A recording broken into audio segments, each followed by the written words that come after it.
Hello friends, today special recipe వచ్చేసి mutton curry ఎప్పుడు చేసినా టేస్టీగా కుదరాలి అనుకుంటే మాత్రం ఒకసారి ఇలా ట్రై చేయండి. ఇలా కడిగి తీసుకున్న మటన్లోకి 2 టేబుల్ స్పూన్ల కారం, చిటికెడు పసుపు, రుచికి సరిపడా ఉప్పు వేసి ఇలా అంతా కలిసేలా వేసి కలుపుకోవాలి. ఫ్రెండ్స్, అల్లం వెల్లుల్లి పేస్ట్ వేయడం లేదు, ఫ్రై చేసేటప్పుడు యాడ్ చేస్తాను. ఇలా బాగా కలిపాక మూత పెట్టేసుకొని పక్కన పెట్టేసుకుందాం. స్టవ్ ఆన్ చేసి ప్యాన్ పెట్టి అందులోకి ఆయిల్ని తీసుకుందాం.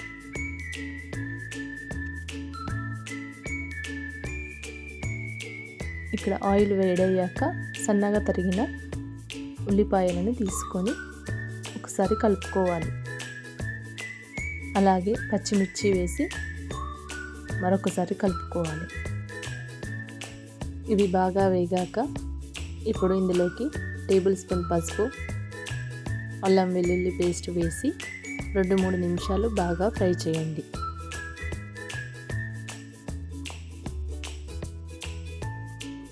ఇలా బాగా కలిపాక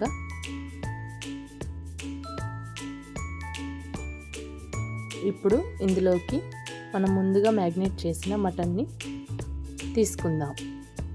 ఫ్రెండ్స్, ఇక్కడ 1/2 కేజీ వరకు అంటే 500 గ్రాముల వరకు మటన్ని తీసుకున్నాను.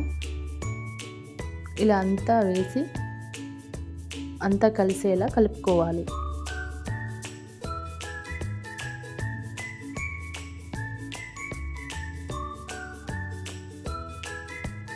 ఇలా కలుపుకున్న తర్వాత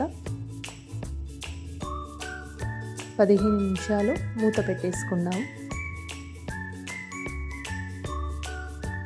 15 నిమిషాల తర్వాత మూత తీసి చూద్దాం. చూడండి, మటన్ నుండి వాటర్ సపరేట్ అవుతుంది. మరొకసారి కలుపుకోవాలి. ఇలా అంతా కలిసేలా మరొకసారి కలుపుకొని మరొక 5 నిమిషాలు మూత పెట్టేసుకుందాం. 5 నిమిషాల తర్వాత చూడండి, మటన్ నుండి ఆయిల్ కూడా సపరేట్ అవుతుంది. ఇలా ఆయిల్లో ఉడికించడం వలన మటన్ ముక్కలకు ఉప్పు, కారం, మసాలా బాగా పట్టి మటన్ కర్రీ అనేది చాలా టేస్టీగా ఉంటుంది. ఇప్పుడు మటన్ ఉడికిందో లేదో చూద్దాం. ఇలా ఒక మటన్ ముక్కను తీసుకొని ప్రెస్ చేస్తే మటన్ ఉడికిందో లేదో అర్థమవుతుంది. చూడండి, మటన్ చక్కగా ఉడికింది. ఇప్పుడు ఇందులోకి టమాటా ముక్కలను తీసుకుందాం. 2 టేబుల్ స్పూన్ల కారం, రుచికి సరిపడా ఉప్పు కూడా తీసుకొని ఒక 5 నిమిషాలు మూత పెట్టేసుకుందాం. 5 నిమిషాల తర్వాత చూద్దాం టమాటా ఉడికిందో లేదో. చూడండి, టమాటా కూడా ఉడికిపోయింది. మరొకసారి బాగా కలుపుకోవాలి.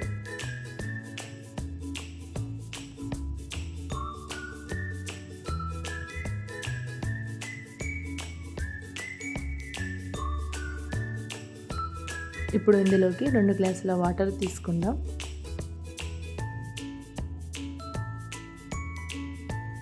ఇలా అంతా కలిసేలా ఒకసారి కలుపుకొని, ఒకవేళ గ్రేవీ ఎక్కువగా ఉండాలంటే మీ టేస్ట్ని బట్టి వాటర్ని తీసుకోవచ్చు. మరొక 5 నిమిషాలు మూత పెట్టేసుకుందాం. ప్రిపేర్ చేసుకుందాం. లవంగాలు, యాలకులు, దాల్చిన చెక్క, వెల్లుల్లి వేసి ప్రిపేర్ చేసుకుందాం. ఇప్పుడు మూత తీసి చూద్దాం. చూడండి, గ్రేవీగా టేస్టీగా చాలా బాగుంటుంది. ఇప్పుడు మసాలాను యాడ్ చేద్దాం. మరొకసారి కలుపుకొని మసాలా ఉడికే వరకు ఒక 5 నిమిషాలు మూత పెట్టేసుకుందాం. అంతే అండి, 5 నిమిషాల తర్వాత చూడండి, రుచికరమైన మటన్ కర్రీ రెడీ అయిపోయిందండి. దీంట్లోకి కొత్తిమీర తురుమును కూడా వేద్దాం. ఇలా సింపుల్గా, ఈజీగా మటన్ కర్రీ టేస్టీగా ప్రిపేర్ చేయాలంటే ఒకసారి ఇలా ట్రై చేయండి. టేస్ట్ అయితే చాలా బాగుంది. చూడండి ఫ్రెండ్స్, ఎంత టేస్టీగా సూపర్గా ఉంటుంది. ఇప్పుడు సర్వ్ చేసుకుందాం. ఈ మటన్ కర్రీ చపాతీ, అన్నం, బగారా రైస్లోకి చాలా అంటే చాలా బాగుంటుంది. సింపుల్ వేలో చేసుకోవచ్చు. ఎవరైనా చాలా ఈజీగా చేసుకోవచ్చు. సో ఫ్రెండ్స్, మటన్ కర్రీ రుచిగా చేయాలంటే ఇలా ట్రై చేయండి. చాలా బాగుంటుంది. నచ్చితే సబ్స్క్రైబ్ చేయండి. Thank you for watching.